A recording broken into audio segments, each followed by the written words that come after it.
Ladies and gentlemen, please welcome the Governor of Georgia and RGA Chair, Brian Kemp.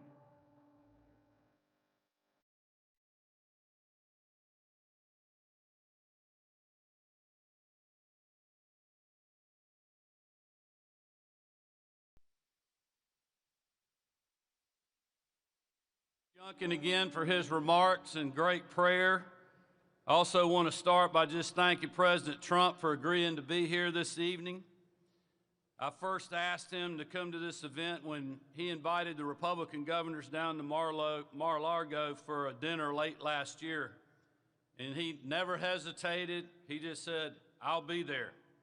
And we appreciate that. That is the promises made, promises kept approach. That is exactly what we've all been watching now as his administration keeps up a historic pace of executive orders, events, and accomplishments. But I also believe it's that same mindset that President Trump had in his first administration working with myself and other governors. He knows, just like we do, that winning is a team sport. And I think I can speak for everyone in this room and millions of Americans across the country tonight in saying that we are excited and thankful to have a new quarterback calling the plays.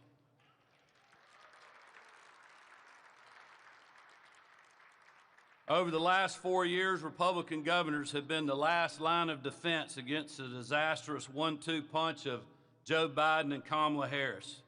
On the southern border, the economy, government bureaucracy, energy production, our military, you name it, the Biden administration did their best to leave it worse than they found it. We'll contrast that with the last few months. We have seen an American comeback that has left the Democrats in disarray, given hope and optimism to the American people, and put our country back on the path to freedom, security, and prosperity for all. Mr. President, Republican governors aren't tired of winning, and we're ready to stand shoulder to shoulder with your administration to ensure that America's best days are ahead. So I hope you all will help give a warm RGA welcome in joining the 45th and 47th President of the United States, Donald J. Trump. Welcome, Mr. President.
such a great song. It's hard to cut it off, isn't it? You know, I want to get you home for the hockey game, I guess, and but we'll get this done real quickly.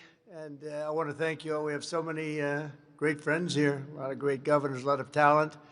I'm thrilled to be with the Republican governors, and they have done an amazing job. And I look forward to working with each and every one of you as we complete the mission of saving America. They left us a real mess, didn't they, huh? And making our country great again. We're going to do it. We've made a lot of progress. We're given credit for having the best 4 weeks that anybody's ever had as an opening. So now a few hundred more weeks like this, and we're going to be in great shape. But we've had a lot of fun doing it, too. It's a pleasure to do it. We just rip down whatever they've done. It's almost like I want to just do one executive order. Anything he signed is now terminated. It's easier than, you know, point after point after point. I sign and sign. Just do one. Everything he signed is no good, because that's really what basically it's all about. I especially want to thank the chairman of the Republican Governors Association, Brian Kemp, who was fantastic. He was fantastic. We won Georgia by a lot. Where's Brian? We won Georgia by a lot. Where are you, Brian? There you are. We did a great job together, and I appreciate it. We won't forget it. Thank you, Brian. As well as Vice Chairman Greg Gianforte, a friend of mine who's done a fantastic job as governor, for organizing this beautiful evening. In addition to it, hi, Greg. How you doing? Good? You look good. You look good. In addition to our fantastic governors, we also have Secretaries Doug Burgum and Chris Wright. They're very important. Where are they? Where are they, Doug? You were great on television, Chris. These two guys are going to do it. I tell you, if they get the energy pumping, we'll get that energy price down, and everything's going to follow. Everything's going to follow, and we're going to work very, very hard. Here's a gentleman from Virginia that I recognize that we've become. We almost won that, didn't we, huh? We almost won it. We were just a little bit shy. But I want to thank you for the help. We did a great job together. But another man that's with us is really unbelievable, and you're going to be working with him very closely, RNC Chairman Michael Whatley. And Michael worked with Laura, and the team of him and Laura were pretty unbeatable, I would say. She was great and had the victory, and she's solid. There was no nepotism either. Nobody said, oh, gee. They said, how did you get her? And I said to Michael, so who would you like to work with? Well, how about Laura again? But Laura came right after we won. She said, now, Dad, I want to go home to my family. She did a great job, and she just wanted to go back home to the family. But what a team that was. We beat them left and right. They tried to cheat, but they... you had, how many lawyers did you have? Like 2,000 lawyers or some crazy number, right? 6,500 lawyers. I would say that's a lot. And the reason I picked him is because with North Carolina in 2020, we did so great in 2020, but the one that just held steady was him with the 601 lawyers at that time. And I remembered that, and I said, that's the guy, because we're going to win, but we have to keep him from being really bad, being naughty. They tried. But, you know, we had an expression, we got to make it too big to rig, and that's what we did, too big to rig. And it was a great night. And, Michael, thank you. Great, just a fantastic job. You'll be working with these ladies and gentlemen on just keeping everything, including keeping governor seats, I assume. You're going to work with them in governor seats, too, right? But there's no better man than Michael. Thank you, Michael. Great job. Appreciate it. And we're gathered tonight at a really exciting time. Our nation, I think it's going to be a very exciting time. We have tremendous potential. I have been called by every company. Brian just told me about a big one that's going to be moving in a very big way. But I've been called by so many big companies that they're going to want to beat the tariffs. And there's only one way to beat the tariffs. Tariffs, one of the most beautiful words I've ever heard. In fact, I went around saying it's my favorite word in the dictionary, and I got killed by the fake news media. They said, what about God? What about religion? What about love? I said, all right, I give up. It's my fourth favorite word. So now I say God, religion, love, and then tariffs, number 4. And now I'm okay. I can get away with that. I couldn't get away with making it number 1, but it's close.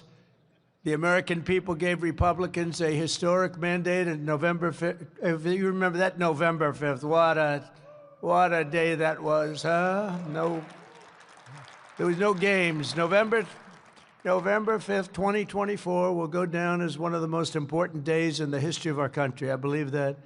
We won the House, we won the Senate, we won the White House, and in the presidential race, we won all 7 swing states by a lot, and the popular vote by millions and millions of votes for the first time of any Republican in decades. It's hard for us to win the popular vote, but it's not going to be anymore because we're a much different Republican Party right now. We're really, nobody can believe what's happened to this party. It's become a big party, really big and powerful party.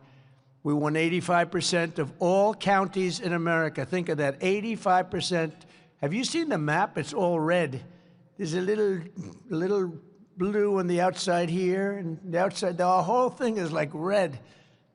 They won 525 counties compared to us, 2,600 counties. Think of that. I don't know why we only won by millions of votes. We should have won by a lot more than that. Maybe it's because they cheated, who knows? And incredibly, all 50 states shifted toward the Republican Party. That's never happened before. It's the first time ever in history that that's happened. All 50 states shifted toward the Republicans, and significantly in many cases. Most importantly, for this room, we're pleased to welcome 8 new Republican governors. Could you stand up, please? Just stand up. Look at these people. Oh, I know them. I know the man. Good. Great. I know every one of them. Mike Braun of Indiana, Mike Keogh of Missouri, Kelly Ayotte of New Hampshire, Larry Roden, that's great, Larry Roden of South Dakota, Kelly Armstrong of North Dakota, Patrick Morrissey of West Virginia, Jennifer Gonzalez Colon of Puerto Rico, Nicola Polo of American Samoa. And I want to congratulate you all. You have great races. You won generally pretty easily. We're going to win a lot of races. You know, in presidential races, they say when you win the presidency, usually the midterms don't go well. I think we're going to do great. I think we're going to really increase our margins by a lot. That's why I went to Michael. I said, you got to stay. You can't go anywhere, Michael. But I can tell you that I did something very different. Our win was so big and so conclusive presidentially, and we had great help from donors. We have a lot of great donors in the room tonight. But this is a nice room, by the way. It's a very nice place. But we did something differently. I said that to my people that do the fundraising, I said, listen, everyone's so happy. Usually you wait 2 or 3 years to go back to the donors. You know, you let it rest, you let their wallets cool off a little bit. But I did it the next morning after we won.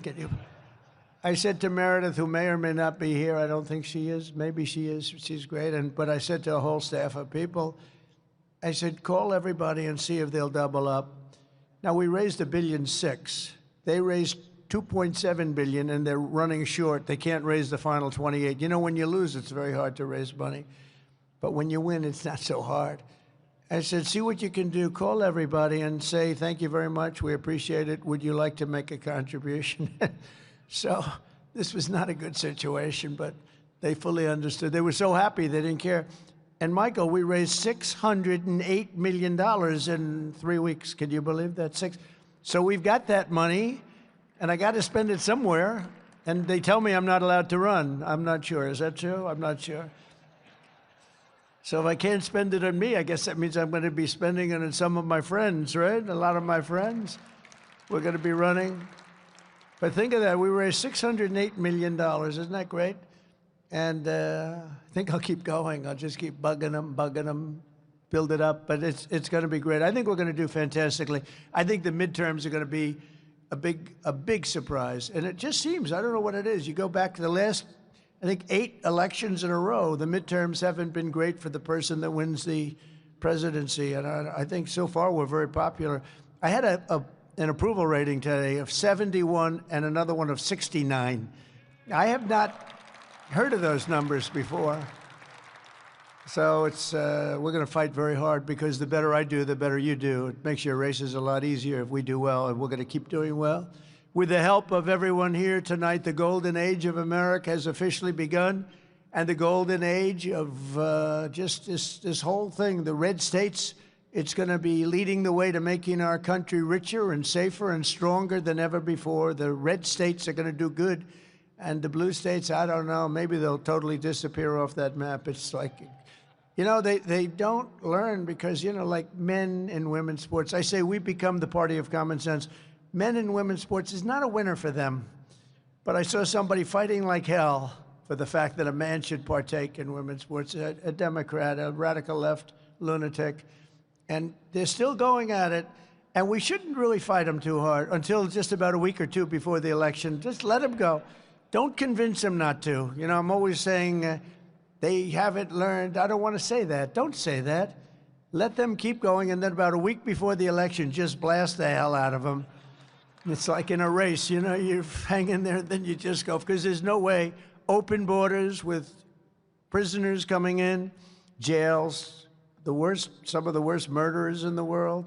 We had one guy killed 5 people, separately killed 5 different people. This is not going to be a great person for our country, but we had 11,088 murderers right now. Some of them have been already brought back. And you know, when you think about it, transgender everything, everybody should be transgender. These are not things that play very well. I would say they're 7% issues for them. And they're over 90% for us, but they keep going. So don't tell them they're wrong. It's too long, 2 years or 4 years. It's too long. Let them continue to go and say, I think it's a brilliant idea to have open borders, to allow prisons and mental institution people to pour in from all over the world. They came from everywhere.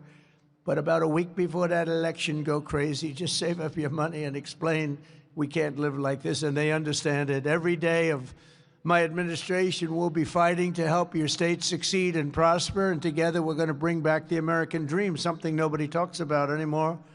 In our last 4 weeks, our new administration has accomplished more than most administrations do in 4 years, and the last administration was a negative. I mean, it was accomplishment, I would say negative 50%. There wasn't any accomplishment. It was a de-accomplishment. On day one, I declared a national emergency on our southern border.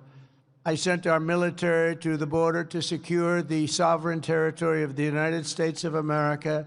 We ended catch and release. We began the largest deportation operation in American history, larger even than that of President Dwight D. Eisenhower. You know, he was sort of a moderate guy, but he was very strong on the fact he didn't want people pouring into our country from all over the world. He was very tough. He had the record. We now have the record. It's not a record I'm really proud of. You don't like to do that, but we have no choice. We can't let it. I mean, they let criminals, many, many criminals, hundreds of thousands, probably millions of criminals, 21 million people, I believe, is the number. And of that, millions of people are hard, stone-cold criminals. In the past 4 weeks, illegal border crossings have plummeted by nearly 100%, and the tiny number of illegals that do make it across are being apprehended and sent right back to their home where they belong. All countries are taking the illegal aliens back, every single one, even though they said, and strongly, we're never taking them back, don't even try. They said that during the Biden administration. It didn't work. They're taking them back. They have no choice. They're taking them back. They know we're not playing games. You remember Venezuela saying it? We're not taking them back. Don't even waste your time. They said that to Biden. He said, well, they have us over a barrel. They don't have us over a barrel. How about BRICS? You know, the BRIC states, there are like 6 of them, and they were trying to destroy our dollar. They were going to say, you know, they wanted to create a new currency. They probably wanted to use the yuan. China, they wanted to use the yuan. And Biden said, well, this is a tough situation. There's not much we can do about that. We can't help that. I said, oh, we can help it. So when I came in, the first thing I said is any BRIC state that even mentions the destruction of the dollar will be charged a 150% tariff. And we don't want your goods. We don't want to partake. And the BRIC states just broke up. I don't know what the hell happened to them. We haven't heard from the BRIC states lately. But he said that wasn't much we could do about it. There was a lot. It took once, literally, They said, sir, what about the BRIC states? They're going to take over the dollar, the sanctity of the dollar. They're going to create a new currency to rule the world. I said, no, they're not. They said, yes, they are, sir. They said it. I said, no, they're not. Tell them 150% tariff, plus we're not going to do business with them, and that includes China. And all of a sudden, they went to the BRIC states, and they said, could I ask you, how do you feel about that? I have no comment on this. I don't know what you're even talking about. It was an amazing turnaround. No, we're not playing games. Just this week, I officially designated the drug cartels as foreign terrorist organizations, including Trendy Aragua and MS-13, which gives us great power. And to facilitate the rapid deportation of the worst criminals that we have anywhere in the world, we've also opened the full capacity of the detention facility at Guantanamo Bay. You know, people don't realize that thing was built, you know, we hear about a few prisoners, and they do have maximum security, but it holds, actually was built for thousands and thousands of people, and we're using that prior to bringing back to their country. We use it for the bad ones, the really bad ones, and so, in some cases, they're so bad we don't want them to go back to the country. We want to watch them because they'll be able, if they do sneak in, we don't want that. We don't want them anywhere near our country. In addition, we're waging war on Joe Biden's inflation disaster, the worst inflation probably in our history. They say 48 years, which isn't bad, but probably in our history. And to bring down the price of energy, I declared a national energy emergency. It's going to be an emergency. And you know what our phrase, what we say, and what Doug is going to do. Doug, you are so important, you and Chris.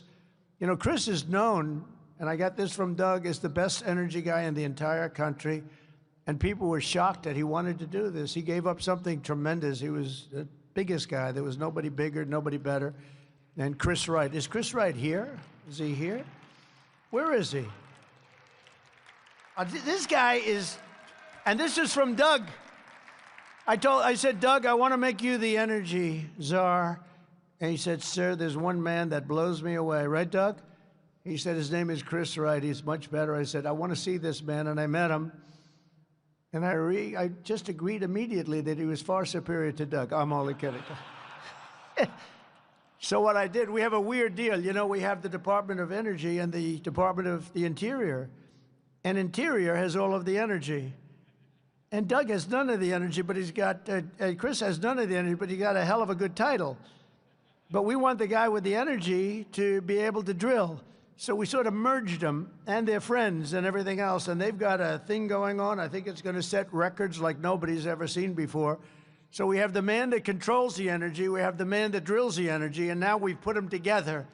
And you're going to see some action. You're going to see something come way down. So thank you. And thank you, Doug. You were really terrific. He was a great governor, by the way. A couple of you may know him slightly. But he was a great governor, did a fantastic job. You know, he made a lot of money in the technology business, sold to Microsoft for a lot of money. I won't tell you how much. I don't want to embarrass him. Some people would say it's a lot. Some people would say it wasn't that much, right? But, you know, when you get close to $1 billion, that's pretty good. And he didn't know much about energy. When he became governor, he became one of the great experts of energy anywhere. We did unbelievable, really an unbelievable job with the state. He did like me. He did well in business, and then he said, let's run for politics. And he did, and they love him in the state. But he was term limited, and I watched him running. He was running against me, but I still liked him. And I said, that guy's got real talent, and he was one of the first people I called. So you're doing a great job, and thank you for leading us to Chris. I'll give you a bigger thank you in 2 years if Chris is as good as you say, okay?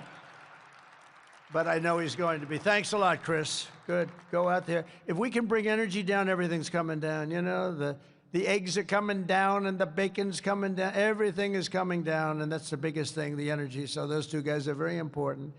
To cut through the red tape, I've established a National Energy Dominance Council, chaired by the former colleague and your former colleague, Secretary Burgum. He's going to do a fantastic job. We're putting incredible people on it. I withdrew from the one-sided and very expensive Paris Climate Accord. It's a one-way street. You know, under that accord, we pay $1 trillion. Think of it. We pay $1 trillion. They pay nothing. China doesn't pay anything. India doesn't pay anything. Russia doesn't pay. We just pay everybody. It's like Health Organization, and every deal is no good, but we're changing it. We terminated health, you know, on the World Health. We paid $500 million a year, and China paid $39 million a year. I said, that doesn't sound good. They have 1.4 billion people, and we have nobody knows what the hell our number is, because so many people pour into our country. We used to say like 325. I have no idea. We'll figure it out eventually, but let's put it this way. It should be substantially less than 1.4. But we have, let's say we have 325 million, they have 1.4. We're paying 500 million. And these aren't, I mean, relative to government, these aren't huge numbers, but this is an example of what happens when you have bad government, when you have incompetent people. So I would explain this, and they called me and they said, we'll let you in for the same 39 million. I said, well, we should be much less than 39. We should be, but I didn't even want to do that because I'm not going to talk. I said, I'll think about it. And it was very public. And when Biden came in, he agreed to go back into the World Health for $500 million. He could have gotten, I mean, it's a lot of money. You could have gotten it for 39 million, Joe. That's why you're not president any longer, I guess. He could have had it for 39. They were still, it was very public. But he took the 500 million instead, because he never laid in bed at night sweating, tossing and turning like half of these governors. Not all of them probably, but half of them. It's sweating, how are we going to do a great job? He never did that. But that's just a case study in, you know, how not to run. Because, you know, if we had people at that level that would have negotiated. I bought a plane. It's really two planes, Air Force One. Now, if Boeing would build the damn thing, it would be nice, too. We don't build like we used to. We don't build too fast. I gave the order out about 6 years ago. They're still waiting. Getting a little tired of it. I gave a fixed-price deal, but it was $5.7 billion. I negotiated with Boeing. It took about 2 months, and I got the 5.7 down to $4 billion. Actually, 1 penny less than 4. I said, it has to have a 3 on it. And he said, you want from 5.7 to 3? I said, yeah, 3 on it, meaning it has to start with a 3. And after about 2 months of saying, no, no, no, no, it has to have a 3, it has to have a 3, he called up, he said, sir, I want, and this is what happened, $3,999,999,999 and 99 cents, 1 penny less. I said, you have a deal. But we saved $1.7 billion just by negotiating. And in all fairness, most of you can do that, and some of you do it. Some of you do, you know, you have surplus states, you have incredible states, and you have to do that because every time somebody sends you a bill, they expect to be negotiated. And in the past administration, and sometimes I guess in this it happens because people don't care. You know, Elon talks about caring. Caring is very important, and they have to care. If they care, they say, no, no, I'll pay you. They'll send you a bill for $10,000, and you say, nope, I'll give you 5. And they'll say, no way, no way, no way, and you'll end up paying 6 or 7 or something. But all you have to do is care a little bit and try and get it down. And literally every contract, I think there's not a contract that's sent in government that I couldn't come, and that many of you couldn't cut, and cut very substantially. And boy, what a difference it would make for the government. I terminated the Green New Scam, one of the great scams in the history of our country. I canceled Joe Biden's insane electric vehicle mandate, saving our auto industry from destruction. That was an easy one. And all of this helps to combat inflation and bring down costs. We're bringing down costs way down. We're going to bring up jobs like you haven't seen because the company's pouring in. We're going to have announcements over the next 3-4 weeks that you're not going to believe from some of the biggest companies in the world, and the numbers are staggering. Hundreds of billions of dollars of investment, hundreds and hundreds, trillions of dollars when you add it up, to slash hundreds of billions of dollars in waste and fraud. We're talking about also an abuse. I've created, as you possibly have read just a little bit, the Department of Government Efficiency. And here are just some of the things that we've paid. And we've stopped, and we've gotten the money back. $520 million for a consultant to do ESG, that's environmental, social, and governance investments in Africa. $525 million. $25 million to promote biodiversity conservation and social responsibility behavior in Colombia. $40 million to improve the social and economic inclusion of sedentary migrants. Nobody even knows what the hell it means. $42 million for social and behavioral change in Uganda. $10 million for Mozambique medical male circumcision. We're doing circumcisions in Mozambique to the tune of approximately $12 million. $14 million for improving public procurement in Serbia. $486 million to the Consortium for Elections and Political Process Strengthening, including $22 million for inclusive and participatory political process in Moldova, and $21 million for voter turnout in India. Why are we caring about India turnout? We got enough problems. We want our own turnout, don't we? Can you imagine all that money going to India? I wonder what they think when they get it. Now, it's a kickback scheme. You know, it's not like they get it and they spend. They kick it back to the people that send it, I would say, in many cases. Many of these cases, anytime you have no idea what we're talking about, that means there's a kickback, because nobody has any idea what's going on there. $29 million to strengthen the political landscape in Bangladesh. Nobody knows what they mean by political landscape. What does that mean? $20 million for fiscal federalism and $19 million for biodiversity in Nepal. $47 million for improving learning outcomes in Asia. What the hell do I care about? We got a lot. We got enough problems.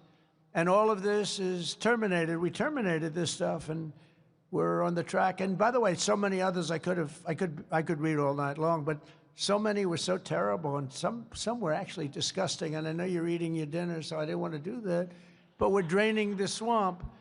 And, you know, one of them was $100 million for condoms for Hamas. You heard about that. 50 and 50. It's 50 million, and then they decided they needed more condoms, so they sent another 50 million. So it's 100 million condoms for Hamas. But now that's the good stuff. Here's even worse. Social Security. As you know, generally speaking, people don't live to be over 100 years old. We all will, I think, 120, 130, hopefully.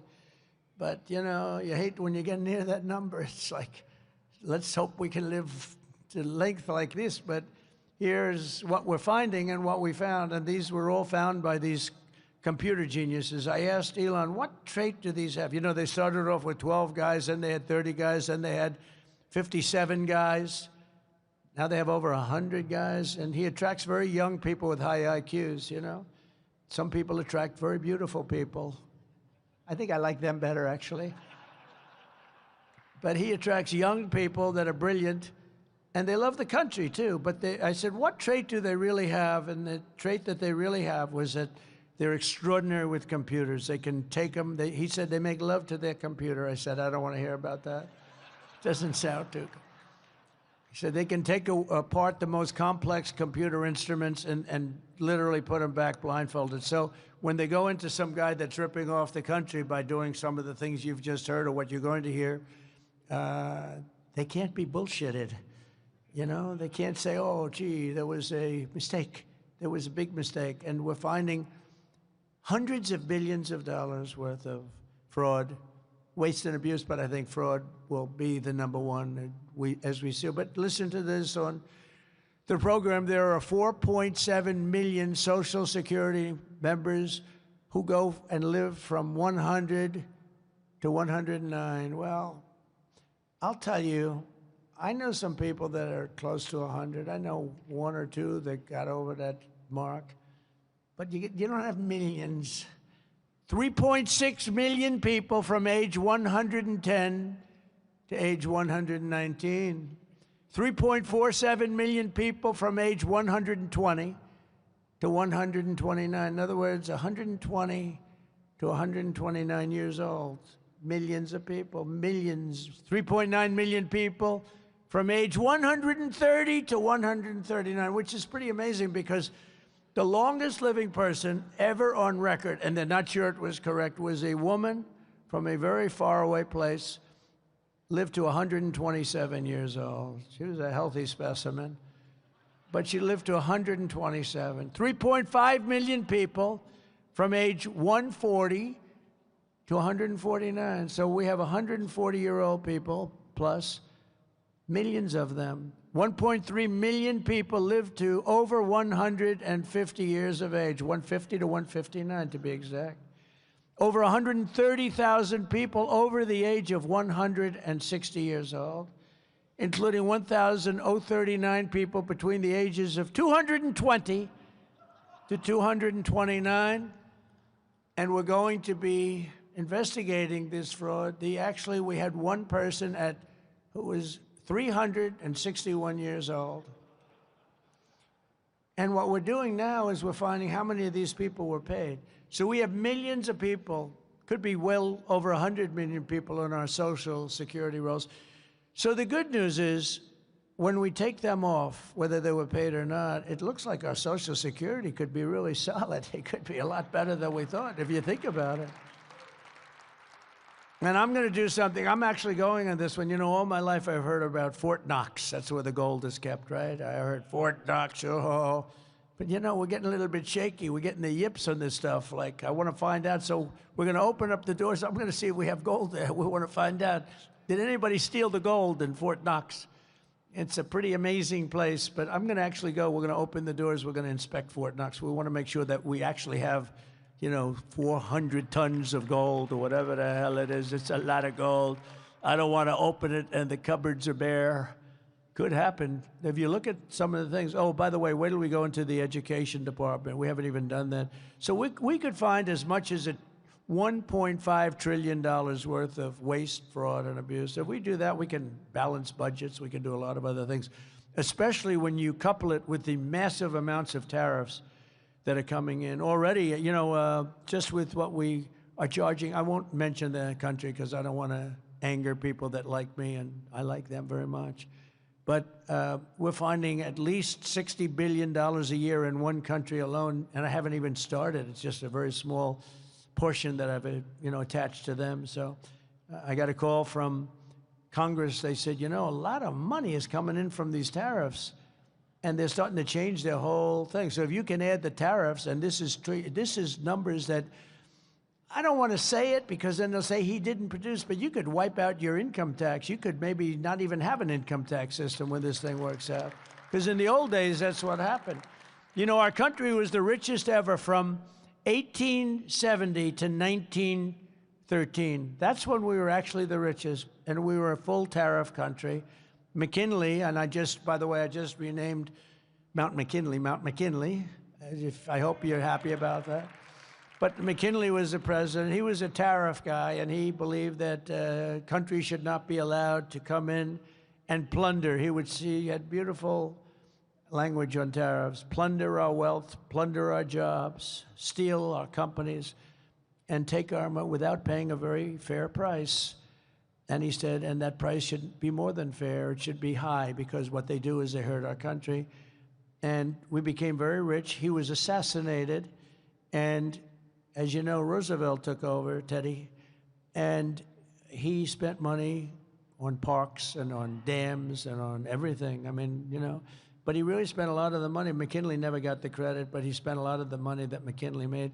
But it was the richest we ever were in the 1800s, early 1900s. And then in 1913, we went to the income tax system. And to be honest, we did fine, but we were never like we were. They formed the Tariff Commission of 1887, and it was a commission of people like you, blue bloods. Are you blue bloods? There are a couple, and about 3 of them over here, but blue bloods. But it was a commission, and it was set up for the sole purpose of, we have so much money. This is in the United States. We don't know. We had no debt. We had no nothing. We had massive amounts of money. The commission was set up to determine where we should spend our money. Where do we spend it? Got so much. Can you imagine? Wouldn't that be nice? Now look at what they're doing, but this is money we have to borrow where they're doing it. But we're going to find out that this money went to people and it got kicked back. You're going to find out a lot of that, but we'll catch it all. We've launched the largest deregulation campaign in our country's history. For every one new regulation, I've directed that 10 old regulations must be eliminated. And I will say, in my first term, we did more deregulation than any president in history by far, not even close. With Republicans in Congress, we're also racing to pass the largest tax cuts in American history. We're looking to go, we brought it down from 41%, much higher if you add the state things, but 41% to 21%, which people said was impossible. And now I'm trying to bring it down to 15%, so it'll go from 21 to 15, but only if you make your product in the United States of America. Otherwise, you pay 21%. That'd be great. To protect American auto workers, who, by the way, they're going to be one of the biggest beneficiaries of what we're doing with tariffs, because they just stopped 2 big auto plants in the middle of construction from being built in Mexico, because they see, when I got elected, they said, oh, this is going to be a problem for us because we have big tariffs going on, and we have tariffs going on autos, and they don't have to pay any tariffs. There is no tariff. All you have to do is build your plant in the United States. They were building plants in Mexico right opposite the border. They're making them in Mexico. They're selling them into the United States with virtually no tax. And they're killing Detroit, all these places are being killed. Now it's the exact opposite. And by the way, Canada was a big participant in that too. And I think Canada, they're going to have to pay tariffs on automobiles, lumber, and oil and gas, et cetera, et cetera. And they get 95% of their product from the United States. I think they have to become the 51st state. And you heard the people booing the national anthem, but I think ultimately they'll be praising the national anthem. We'll have to work out some deal with it, because I do like the "O Canada," right? It's a beautiful thing. I think we're going to have to keep it for the 51st state. I call him Governor Trudeau. I said, Governor Trudeau's doing a wonderful job. I think it's actually cost him his election, if you want to know the truth. But we're gonna see about that. We're looking at Greenland. And we have to take back the Panama Canal, because that wasn't the deal. We gave the Panama Canal to Panama. It was the most expensive thing ever built in our country. It would be the equivalent of $2 trillion today. We spend massive amounts. We lost 38,000 lives from the mosquito and snakes. A lot of bad snake bites, but mostly the mosquitoes, malaria. They killed 38,000 of our people. They paid laborers 5 times what they were getting in the United States to go, knowing that there was a good chance they were going to die. 20% of them died. And Jimmy Carter, may he rest in peace, the late, great Jimmy Carter, gave it away for $1. It's also the most profitable thing ever built. It's what you hear about casinos and you hear about all this stuff. They're peanuts compared to this. It's the most profitable thing ever built. There's never been anything. I mean, you have ships lined up. And by the way, when they gave it away like a bunch of dummies for $1. The day after they took over, they raised the price per ship by 4 times. That wasn't high enough. There was no problem. They raised it again twice. And they're getting almost $1 million a ship. And their product is water. It's Pacific and Atlantic where they meet, and one is about 18 feet higher than the other, which a lot of people don't know. Actually, it's one of the great marvels of the world. Well, we built it, and we're not going to let, because China has essentially taken it over. We're not going to let that happen. China knows it, and so does Panama. To protect American workers and bring billions of dollars into our treasury, we're in the process of imposing reciprocal tariffs on any nation that tries to cheat us or steal our jobs. So India, as an example, has very, very high tariffs. And I was going to impose a flat tariff, but that wouldn't really do the trick, because some of the countries have really high tariffs. So it really works out much better. Nobody can even fight it. Whatever they charge us, we charge them. So if they're at 25%, we are 25. If they're at 75, we're at 7. Whatever they charge us. And it was very interesting. The European Union, we were at 2.5% for cars. European Union was much higher. They just reduced their tariffs on cars to 2.5 to be reciprocal with ours. So that's just an early sign. But I think that's going to happen. And then some will want to fight us a little bit, but it doesn't matter. They're reciprocal. And even the press says, oh, I see. Well, they don't fight us. If I put a flat tariff on like 25, 30%, even if it was lower than we would have gotten, if we put a flat tariff on, the press would have gone crazy. That's terrible. Even if somebody was paying like 5 times more, charging us 5 times more. When you say reciprocal, I said it the other day to the failing New York Times. I said, listen, whatever they charge us, we charge them. They go, well, that sounds fair. It really does, doesn't it? So it's a reciprocal tariff, whatever they charge us. I've ended Joe Biden's weaponization of our government and removed his handpicked radical left Marxist prosecutors from the Department of Justice. We have a great Attorney General, Pam. I immediately halted all government censorship and brought back free speech in America. I signed an executive order to end all of the lawless diversity, equity, and inclusion policies across the entire federal government and private sector. Do you see how much it costs? One company said they're going out of that business and they're going to write off $229 million. How do you spend that much money to convince people that they should have transgender operations and various and sundry other things that we don't like to talk about? It's crazy, the amount of money that was, it was almost like just a mind blower what they were doing. It was terrible and all over. And by the way, our military is now free of that. Anybody that even tries it, they're gone. I signed really historic orders to get critical race theory and transgender ideology out of the schools and out of our military. It's all going out. It's no longer. And I heard men are still playing in Maine. Is anybody here from Maine? Who is that? Is that the governor? That's, well, I hate to tell you this, but we're not going to give them any federal money. They are still saying we want men to play in women's sports, and I cannot believe that they're doing that. They are, let's find out who that guy is that raised his hand. Maybe he's just kidding. But, so we're not going to give him any federal funding, none whatsoever, until they clean that up. And the other one, we have a fight with one news organization, AP, a radical left organization, treats us all very badly.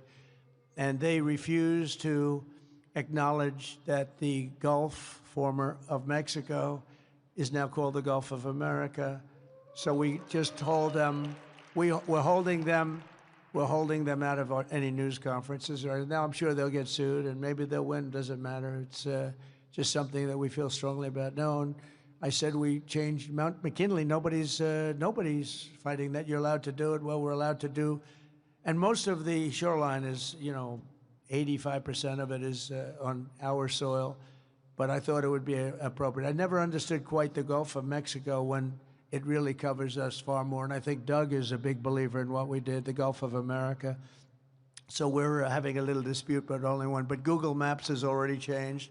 Almost everybody's already changed. It's called the Gulf of America. And earlier this month, I signed an order banning men from women's sports. And that's why when somebody wants to do that, and even the NCAA has already complied, and they have sent us a letter. They have fully complied with that. I also proudly banned the use of puberty blockers, hormone injections, you believe this? And other chemical and surgical mutilations of all minor youth. Do you believe you have to say that? I mean, it's terrible. Who would believe that we're talking about even these things? Men playing in with 10 years ago, 15 years ago, can you imagine? People would say, is he crazy talking about this?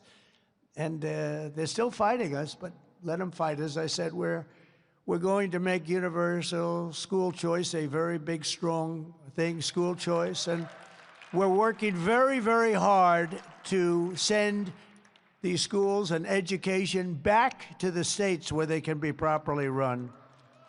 In other words, this really affects the people in this room, but you're going to be running your schools, and who can do worse? Look, they rate them in the top 40. So we just came out with one that we were number 40, but we were number 1 in cost per pupil. And, I mean, I know a lot of the governors in this room. You run a great state, and you'll do great with education. At a much lower price, we're going to give you whatever you need, but at a much lower price. We have people in Washington, D.C. that, in all fairness, in many cases, don't give a damn about your pupils or your students or your states. And they're running everything, and they're running it into the ground. So it came out, we're last in education, but first in cost per pupil. Norway, Denmark, Sweden, I had to tell you, China, and a few others are always in the top 5. And I really believe that 35 or 36 states, and all of you are here, almost all of you are here representing those states. I think you're going to have education that's every bit as good as Norway and Denmark and Sweden and all of them.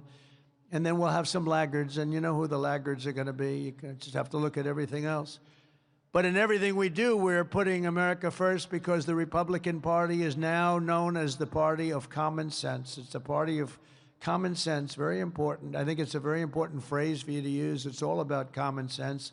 We're conservative and, you know, we're a lot of things, but most important thing is we have to use common sense. Thanks in part to the hard work of the people in this room, we're forging a new political majority that is shattering and replacing Franklin Roosevelt's New Deal coalition, which dominated American politics for nearly 100 years. Under our leadership, the Republican Party has become the proud voice of hardworking citizens of every race, religion, color, and creed. We are a much bigger, much more powerful party. Now is the time for us all to press forward, think big, be bold, and deliver the once-in-a-lifetime reforms our citizens need and really deserve. They've gone through hell for 4 years. Some of them don't even know it. They've just been led down a path. They don't even know what they've gone through. As one team, we can make our borders stronger, our communities safer, our schools better, our families happier, our citizens wealthier, and our country freer, freer, freer, and more exceptional than ever before. We will work together, and we will absolutely, without question, make America great again. God bless you all, and do a great job, and go home and watch the hockey game. It should be interesting. Thank you all very much. Thank you very much. Thank you. Thank you. Thank you, Brian. Thank you. Thank you.